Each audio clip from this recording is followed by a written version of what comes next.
Amém. Amém. Amém. Obrigado, Adelton. Vamos ver aqui. Então, vamos continuar nosso estudo hoje à noite. Vamos estudar. Bem. O meu. Pronto. Aí vai. Um momento. Estou tendo um problema aqui. Deixa eu resolver.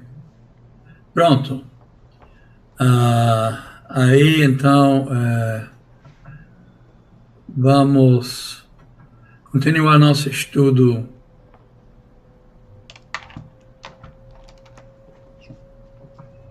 Vamos continuar nosso estudo de Efésios, né? A carta que Paulo escreveu aos Efésios. Semana passada, em nosso primeiro estudo, a gente olhou, na verdade, a cidade, né? Então, a carta que Paulo escreveu aos Efésios, nós entendemos que ele plantou esta igreja na cidade de Éfeso, e isso aconteceu começando em capítulo 18 de Atos.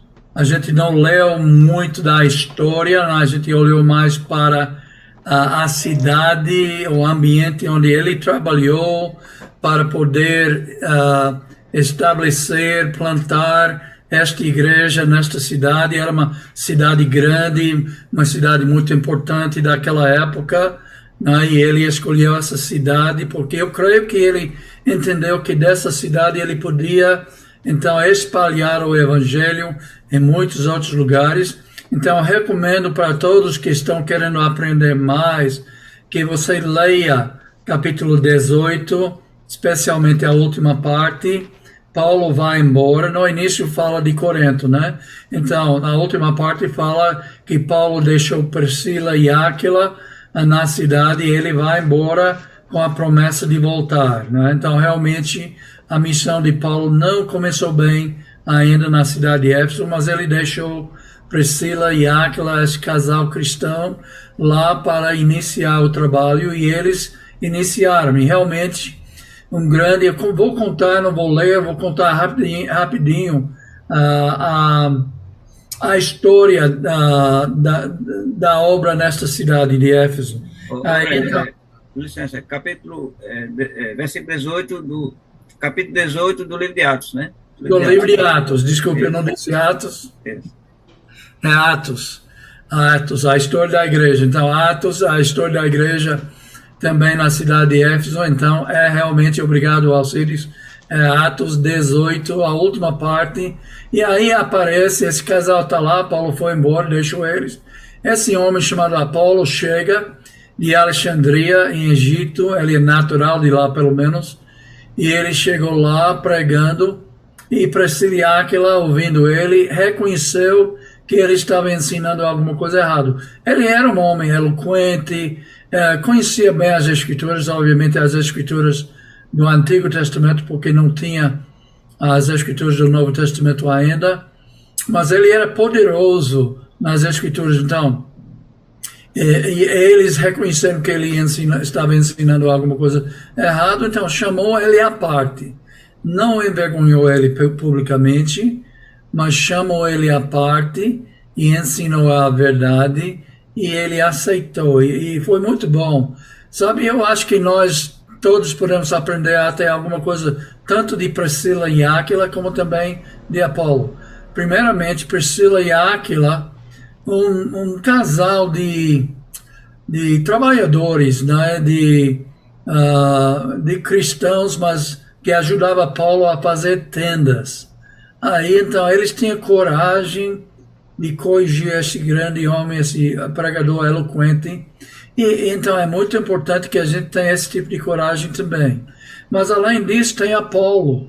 Apolo tinha um coração que todos nós devemos ter. Que quando alguém chega a gente e dizer, olha, o que você está fazendo está errado, ou o que você está ensinando é errado. Que a gente tem um coração de Apolo. Eu chamo isso de um coração ensinável. Acredito que essa palavra em português nem existe, né? Mas você entende o que eu estou dizendo quando eu digo um coração ensinável. Quer dizer, era um coração mole no sentido maleável, vamos dizer, melhor ainda do que mole, maleável, que a verdade estava formando esse coração ainda. O coração não ficou rígido e ele aceitou realmente. E logo depois ele foi embora com a recomendação da igreja lá em Éfeso, ele foi para Corinto. Aí então, Paulo chega de volta em capítulo 19.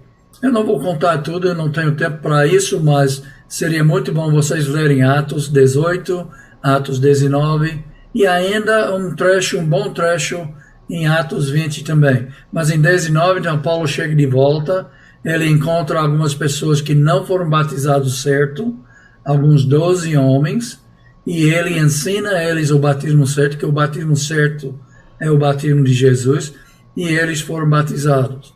E logo depois também dá problemas para Paulo na sinagoga, ok? Você lembra que Paulo sempre entrava na sinagoga quando ele chegava numa nova cidade e ensinava primeiramente os judeus.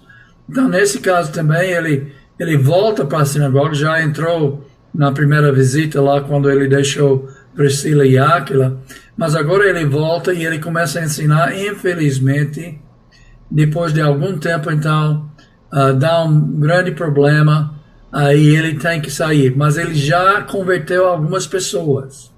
Então, quando ele sai com essas pessoas também, esses cristãos novos na fé, alguns judeus que aceitaram, abraçaram a fé, e ele entrou na escola de Tirano. O que eu quero apontar aqui na escola de Tirano é o seguinte: ele pregou de tal maneira, ensinou de tal maneira durante 2 anos. Agora, não se confunde, porque em capítulo 20, Paulo vai dizer que ele ficou 3 anos na cidade de Éfeso.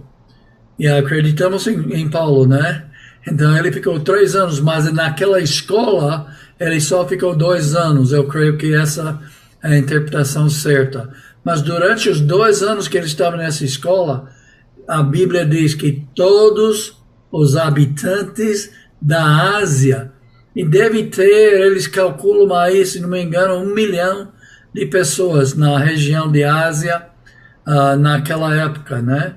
Aí então uma grande população, talvez até Éfeso tinha de 200 mil pessoas até 500 mil pessoas. Também a gente não sabe exatamente quantos, porque não tem esses registros mais, mas eles calculam mais ou menos isso. Então, talvez 1 milhão de pessoas ouviram o Evangelho através do ensino do apóstolo Paulo naquela escola de Tirano, naquela época. Então, uma grande igreja também foi plantada na cidade de Éfeso. Eles sofreram algumas perseguições também, porque vocês lembram da semana passada, o templo de Diana, ou Ártemis, né? Diana, então, eles fizeram um grande tumulto, porque tantas pessoas estavam sendo convertidas, que os artesãos que estavam fazendo nichos de Diana e vendendo esses nichos, eles estavam perdendo o sustento. Eles estavam perdendo vendas por causa do ensinamento do apóstolo Paulo. Pessoas não estavam acreditando mais na deusa Diana, e eles fizeram um grande tumulto e gritaram durante 2 horas. Já imaginava, grande é o Deus dos Efésios, não é? Grande é o Deus, a deusa Diana, durante 2 horas gritando. Ok? Então, houve dificuldades também em plantar a igreja naquele ambiente, como você pode imaginar. Até olhando a semana passada, tinha muitas religiões erradas, muitos pagãos, muitos deuses que eles adoravam. Então, Paulo enfrentou tudo isso para plantar a igreja nessa cidade. Então, ele termina e ele vai embora da cidade aí, mas veja, em capítulo 20, ele volta perto da cidade.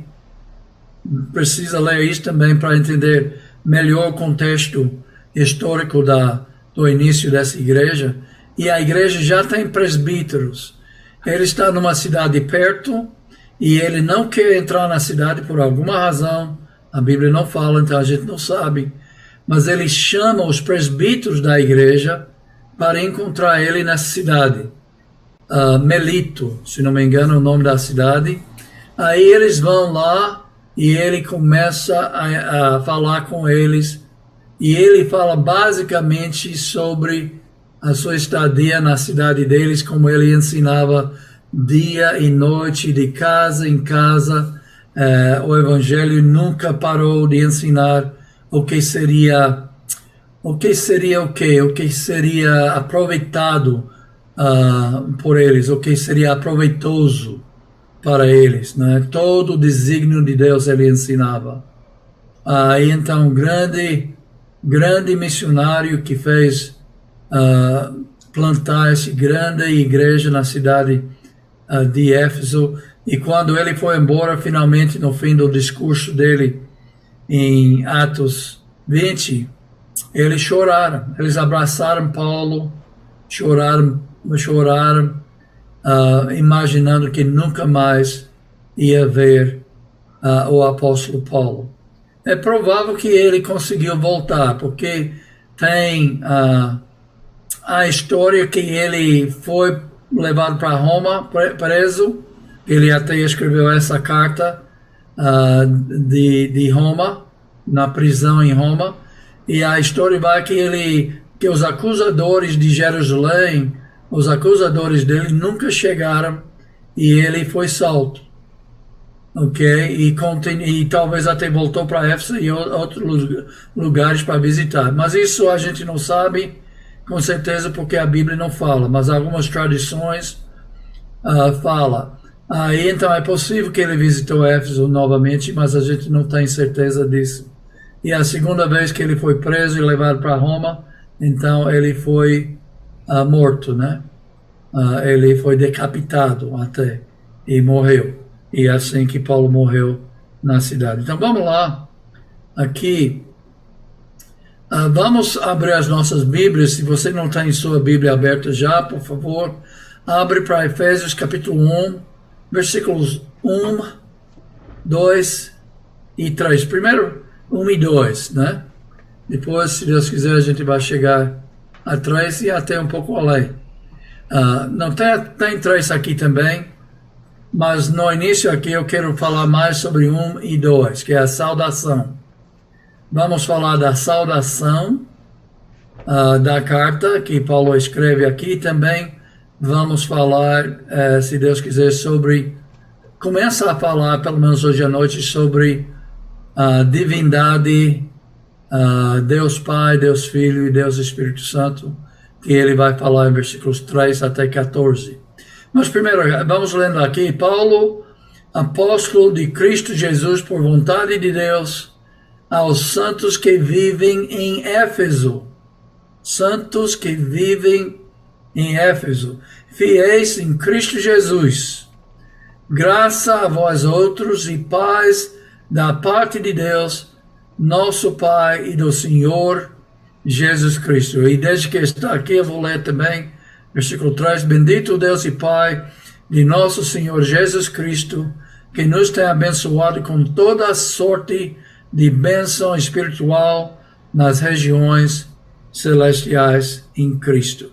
Ok? Mas vamos olhar versículos 1 e 2. Então, palavras e personagens aqui nesta passagem. Então, a primeira pessoa é Paulo. Obviamente, ele está escrevendo aqui esta carta, né? Então, quem era Paulo?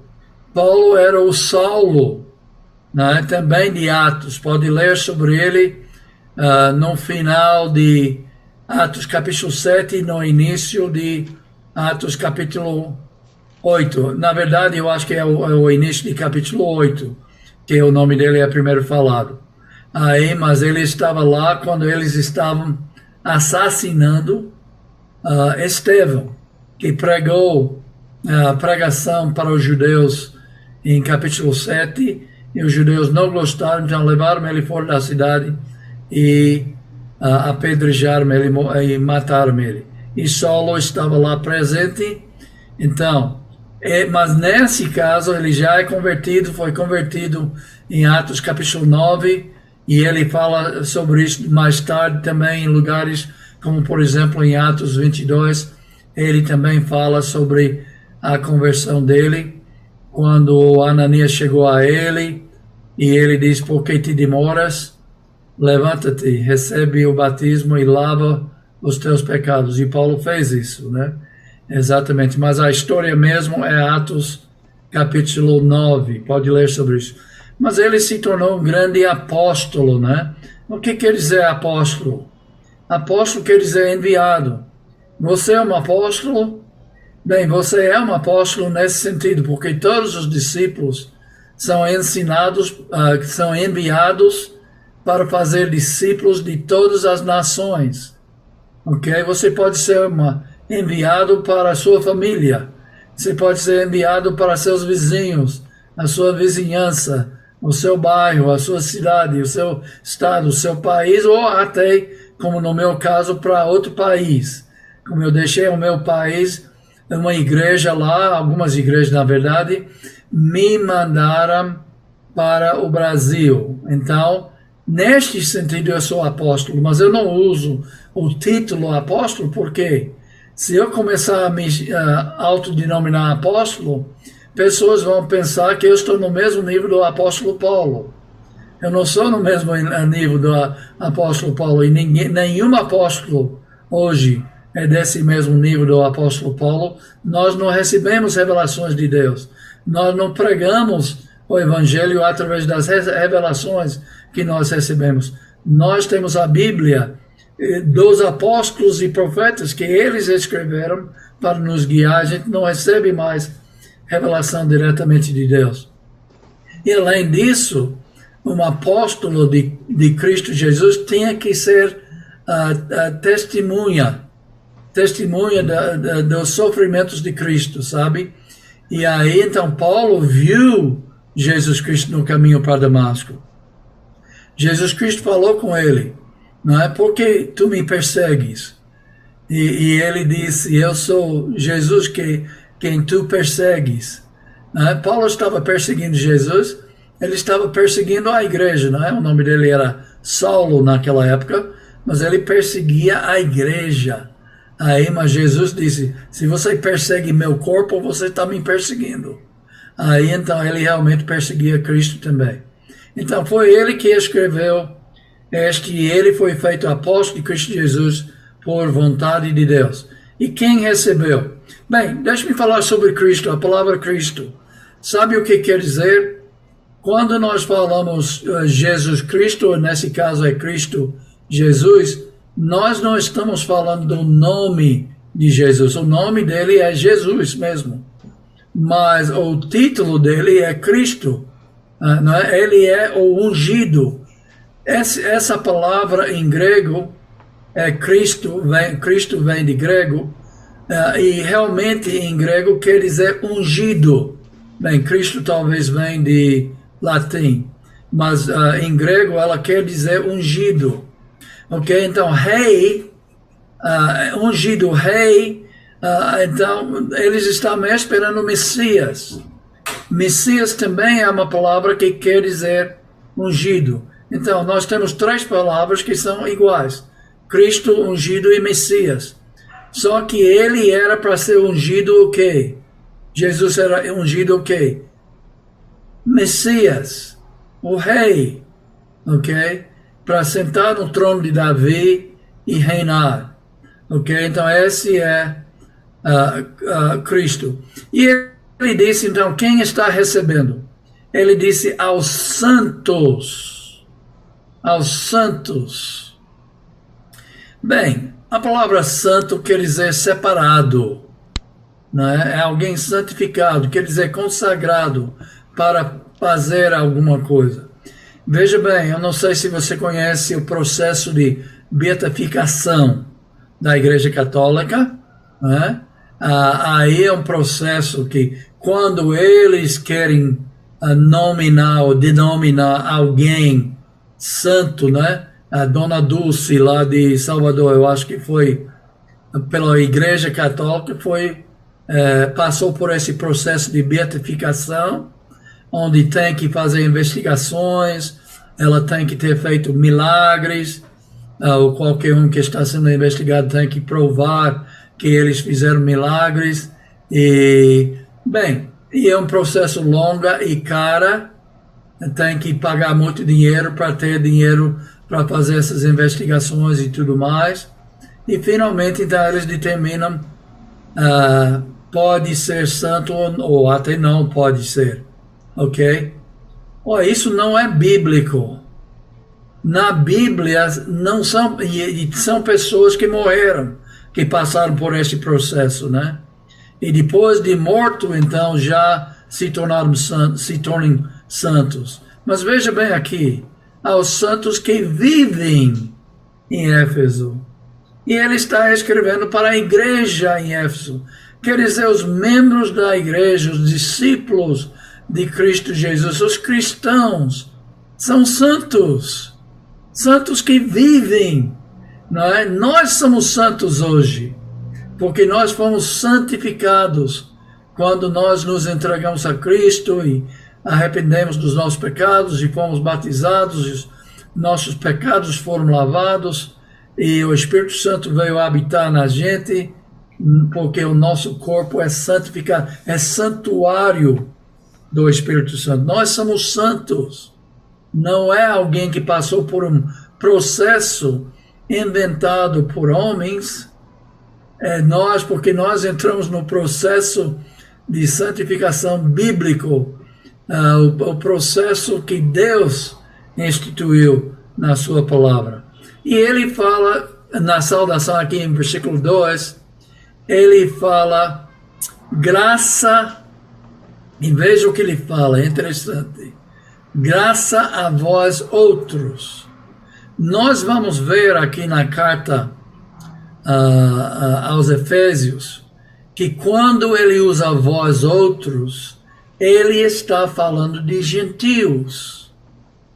Paulo não era vós outros. Paulo era judeu. Quando ele fala dos judeus, ele vai falar nós. Nós. Mas quando ele fala dos gentios, ele fala de vós outros, ou vocês, né? Dependendo na versão que você está usando.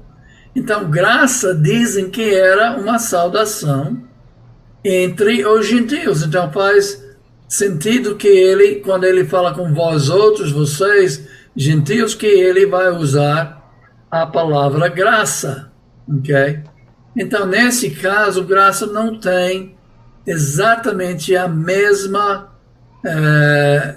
definição, mesmo sentido de graça, sendo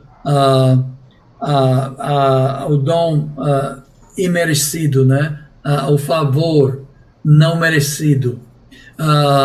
Mas em outros lugares tem, nós vamos até ver aqui em Efésios que tem esse outro sentido, mas aqui o sentido é uma saudação. E ele disse paz. Então, a saudação de paz, alguns de vocês chegaram aqui no grupo hoje à noite, até falaram paz do Senhor, né? Eu falei boa noite do Senhor, e boa noite do Senhor para todos vocês que estão no YouTube e também vocês que estão aqui no Zoom conosco. Então, é uma saudação que a gente fala, mas quando a gente fala e paz ou paz do Senhor, na verdade nós estamos usando uma saudação, veja aí, shalom, é em grego, né?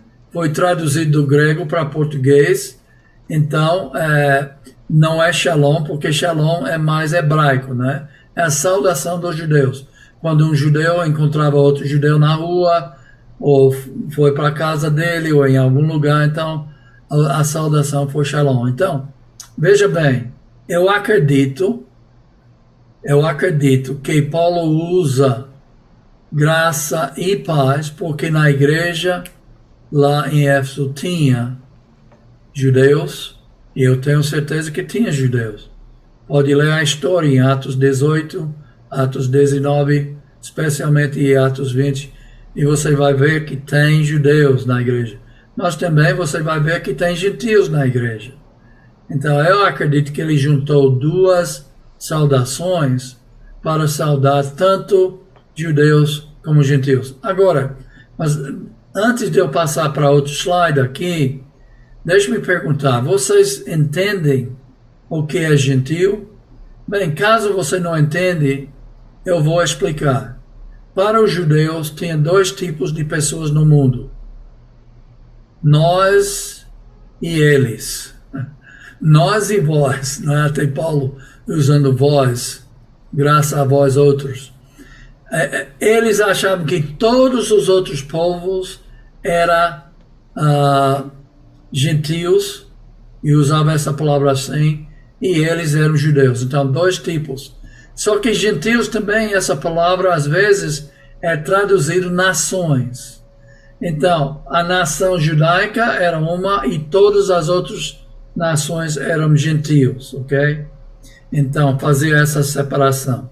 E o Senhor, é que ele também, antes de passar para esse outro, o próximo slide, Senhor. A gente fala Jesus nosso Senhor, ou Senhor Jesus Cristo, o Senhor Jesus Cristo. Esse aqui no fim desse versículo 2. Senhor Jesus Cristo. Às vezes é quase como o nome dele também, ou talvez a gente pensa que é, como eu posso dizer aqui hoje à noite, o Senhor Alcides Marques, o Senhor Rubem, lá em Salvador, que está conosco, né? E é certo, é um título de respeito para quem é mais velho, especialmente. Mas veja, quando a gente chama Jesus Senhor, não é somente um termo de respeito, obviamente é um termo de respeito também, mas essa palavra kurios ou kyrios, né, em grego, queria dizer o dono de escravos. Sim, era o dono de escravos.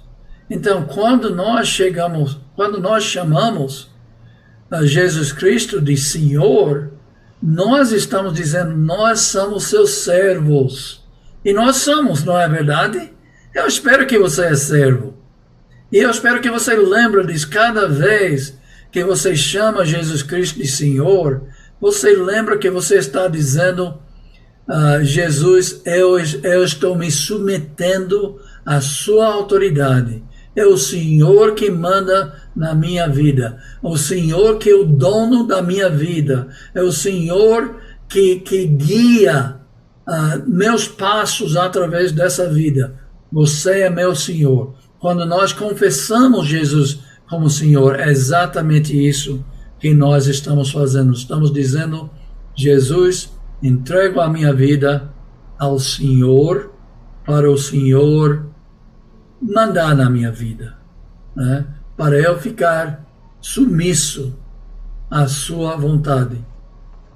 Ok? Muito importante. Então, nos seguintes versículos, fala sobre o trabalho da Trindade, ok?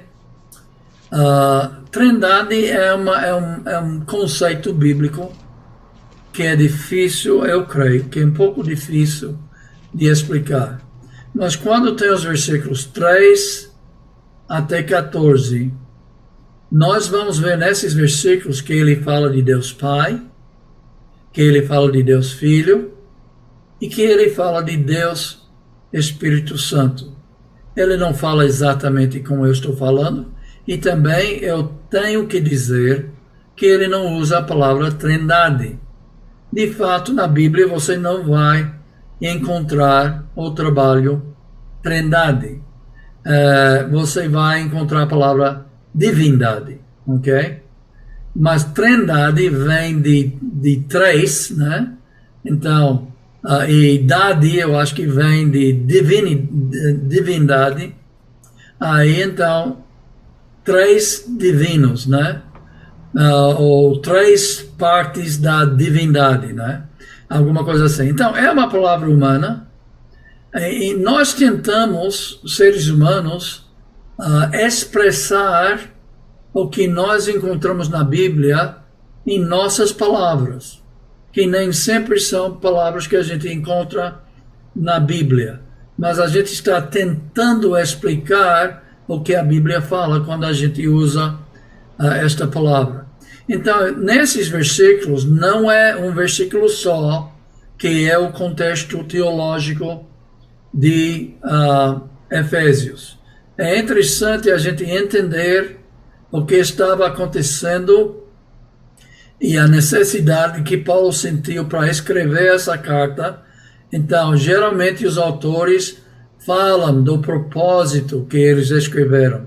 Às vezes não fica bem claro, a gente tem que ler e pensar e meditar e estudar e chegar a uma conclusão, ok?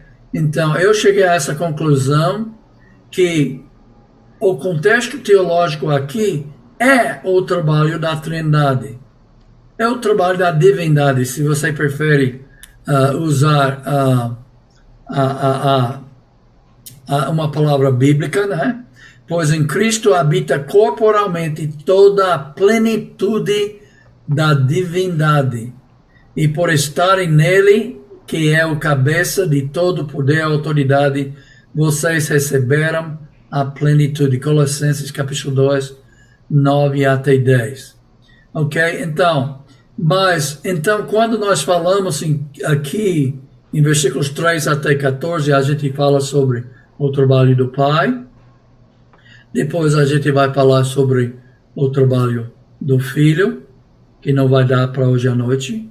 E a gente vai falar sobre o trabalho do Espírito Santo, nesse mesmo trecho, versículos 3 até 14. Agora, vocês já ouviram falar versículos, por exemplo, como Mateus, capítulo 28, versículo 19 e 20, ide, fazer discípulos de todas as nações, batizando-os em nome do Pai, e do Filho, e do Espírito Santo. E existem outros versículos também que falam sobre os três, ok? Este aqui, muitas vezes, eu lia esse trecho aqui, e eu não via, não caiu a ficha, né, como a gente fala, que ele falava dos três, ok? Mas eu acho muito importante agora que a gente entende que ele fala dos três. Então, Deus Pai fez o quê? Então, vamos olhar aqui, versículos 3 e 4. Bendito Deus e Pai de nosso Senhor Jesus Cristo, o qual nos abençoou com todas as bênçãos espirituais nos lugares celestiais em Cristo. Coisa boa. Versículo 4. Como também nos elegeu antes da fundação do mundo, para que fôssemos santos e irrepreensíveis diante dele em amor. Ok? Muito bom. Versículo 5, ainda mais. E nos predestinou para filhos de adoção por Jesus Cristo, para si mesmo, segundo o beneplácito de sua vontade. E versículo 6 é muito importante, vou mostrar por quê. Para louvor e glória da sua graça. Que coisa boa. Veja o que Deus Pai fez para nós. Eu vou resumir aqui, okay, o que ele fez. Então, no primeiro lugar, ele nos abençoou com todas as bênçãos espirituais nos lugares celestiais em Cristo Jesus. Puxa vida, quando nós entramos em Cristo Jesus, quando nós somos salvos, nós recebemos de Deus, nós somos abençoados por Deus Pai, com todas as bênçãos espirituais nos lugares celestiais em Cristo. Agora, vou falar alguma coisa que alguém vai dizer, não, eu não acredito nisso. Tá bom, tudo bem, não é? Nós não vamos brigar sobre essas coisas. Eu acredito que alguém fora de Jesus Cristo tem algumas bênçãos espirituais. Eu acredito que alguém fora de Jesus Cristo pode orar. E eu aponto para o exemplo de Cornélio. Cornélio era um bom homem, ele orava a Deus, e as orações de Deus, a Bíblia fala que subiu perante Deus, mas ele não era salvo. Ele não era salvo. Ele não tinha todas as bênçãos espirituais. Ele tinha algumas. Até as pessoas fora da igreja, fora do grupo de salvos, têm a Bíblia. E eu acredito, se segue algumas coisas sobre o casamento que a Bíblia fala. Ele não é cristão, mas segue as instruções de Deus sobre como criar os filhos. Ele não é cristão, mas ele está tentando seguir o que Deus... Ele vai ser abençoado por isso. A Bíblia, então, é uma bênção para pessoas que não são cristãos. Mas existem outras bênçãos que nós temos que eles não têm. E, de fato, nós temos todas as bênçãos espirituais, ok? Também aqui, ele nos elegeu nele antes da fundação do mundo. Então, houve uma eleição ou uma escolha. Essa palavra também pode ser traduzida escolha. Mas vamos ficar com a palavra eleição. Então, houve uma eleição. O Pai nos elegeu, ok? Ele votou a favor da gente. E a gente foi eleito. Nós somos nação santa, não é? Povo eleito de Deus, não é? A Pedro disse, eu vou mostrar esse versículo daqui a pouco. Então, que bênção. Ele nos elegeu antes da fundação do mundo. Ele fez isso para nos fazer santos e irrepreensíveis diante dele em amor. Então, ele nos separou. Lembra santo? Os santos que vivem em Éfeso? Então, são separados, são consagrados para um certo fim. Aí ele nos fez assim. Ele nos predestinou, gente. Nós somos predestinados para ser filhos de adoção por Jesus Cristo. Ele determinou o nosso destino. Vamos precisar falar sobre isso. Mas em breve aqui, o nosso tempo já está ficando curto, então, esses 4 pontos aqui. Por que ele fez estas coisas? Depois a gente vai falar sobre alguns deles, se não dá para hoje à noite, se Deus quiser, a semana que vem, a gente pode falar sobre eles, ok? Então, por que ele fez? Ele fala, a gente não tem que imaginar porque ele fez todo esse trabalho para a gente, Deus Pai, o que ele fez. Porque em versículo 6, ele disse, para louvor e glória da sua graça. Aí depois, então, ele vai entrar no trabalho ele chama do amado. Jesus Cristo, do Filho amado. Qual foi o trabalho do Filho amado? E ele vai entrar, nós não temos tempo para olhar hoje à noite, mas se Deus quiser, a semana que vem a gente vai olhar. Ok? Mas veja, eu vou deixar isso também para a semana que vem. Ok? Porque eu estou vendo que a hora já está acabando. Ele nos abençoou. A gente vai falar sobre, começando exatamente aqui, nesse ponto, a semana que vem, ok? E a gente vai falar sobre o que quer dizer que ele nos abençoou. Também a gente vai falar sobre a eleição, o que isso quer dizer que ele nos elegeu. E também sobre a predestinação, especialmente sobre a predestinação, porque, infelizmente, tem gente que acha que a predestinação diz que Deus determinou antes da criação do mundo quem ia para o inferno e quem ia para o céu. A Bíblia não ensina isso. Então, algumas pessoas são tão contra a predestinação também, a ideia de predestinação de Calvino, de João Calvino, que eles até praticamente ensinam que a Bíblia não fala de predestinação. Bem, está errado, né? A Bíblia fala de predestinação, mas a gente tem que entender exatamente o que é a predestinação conforme a Bíblia e não conforme o que os homens ensinam por aí. Então, se Deus quiser, a semana que vem, a gente vai voltar aqui, veja aqui, também a eleição e finalmente sobre a predestinação, e vocês vão ter que aguardar para a semana que vem para a gente falar mais sobre isso. Ok, então chegamos ao fim do nosso segundo estudo e agora vamos cantar